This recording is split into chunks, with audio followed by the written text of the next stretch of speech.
I understand the concerns you've raised, Councillor Kelly, and I'll let you wrap up on this. Thank you very much, Mayor. And I'll address your point first. And this is the first time I've ever brought a motion to bring out a holding symbol on everything. So on anything. So I would never.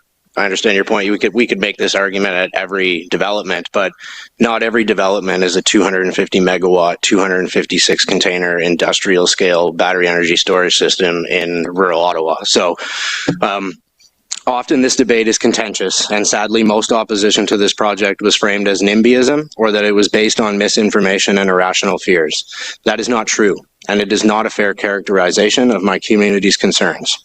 This is not, and never has been, a debate on whether battery energy storage is a useful technology. I have supported the battery energy storage systems where the locations and land use fit was right, and where the public had a fair chance to review a complete, credible proposal. I did so just at the last ARAC meeting. Today, we're voting on something more important. Whether or not this specific zoning bylaw amendment for Marchurst Road meets the city's planning rules, protects rural Ottawa, and reflects a fair process for the people who will have to live beside it. I will ask you all to vote against this amendment, and here is why.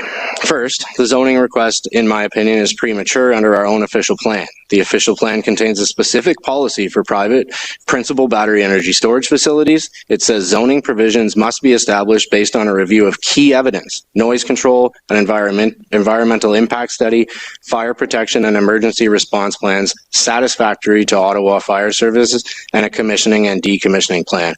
OFS has yet to sign off on that plan. Staff acknowledge in the report that those core documents are not complete and will be updated and finalized later through site plan. Zoning, particularly in this case, for something so different, needs to be based on final reviewed evidence, not on promises that evidence will come later. Once we pass this zoning, council loses all of its leverage. Site plan control is delegated and does not return to committee or council. So if we zone today, while the mandatory studies are unfinished, we are giving away our strongest land use control. This is not sound rural planning. The public consultation process has been inadequate for a proposal of this scale. Residents have raised again and again that key documents were missing or posted late, and staff have confirmed that important materials were added after circulation began. Consultation is not a box to tick, and it's not about minimum timelines. It's about whether people had a real opportunity to examine the full technical case before decisions are locked in. And this is a massive file, and they did not have that opportunity. The provincial procurement and site selection process that brought us here was unfair to rural Ottawa. The IESO procurement created a narrow delivery requirement along transmission corridors, and proponents then searched quickly for rural parcels of land in that corridor. This is backwards planning. It puts speed and commercial deliverability ahead of land use fit, rural character, and local consent. I've said this from the very beginning, but this is not how major industrial infrastructure should be landed in a rural community. When residents were looking for answers, I hosted an open information session, invited the IESO to attend.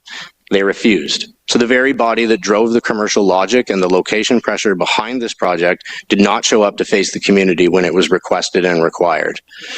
Opposition here is broad, credible, and rooted in land use protection. This is not one or two neighbors. The local chapter of the Ontario Federation of Agricultural is opposed because this proposal industrializes a working rural landscape and sets a precedent that rural lands are the path of least resistance for provincial energy procurement.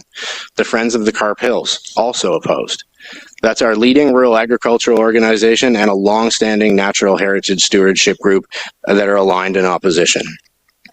Finally, this is the wrong place for an industrial scale facility. Rural countryside is not a default industrial catch basin just because its use is light on jobs. It is protected rural landscape. The burden is on the applicant to prove compatibility with final evidence, and that evidence is not before us. For all of those reasons, I will be voting no on the zoning bylaw amendment. But I also recognize that some of my colleagues may choose to approve, despite ARAC's recommendation and despite the incomplete record. If council is going to pass the zoning bylaw amendment anyway, then at a minimum, it must be subject to a holding symbol, a motion that I have moved today. The holding provision ensures zoning cannot take effect until the mandatory safety and environmental studies are final, accepted, and proven through site plan control. That is the least due diligence we owe our rural residents and the least amount of protection that this council should insist on before any construction is allowed to proceed. This is not a residential tower. We are not talking about where the garbage or the bike rack goes, Mr. Mayor. Thank you very much.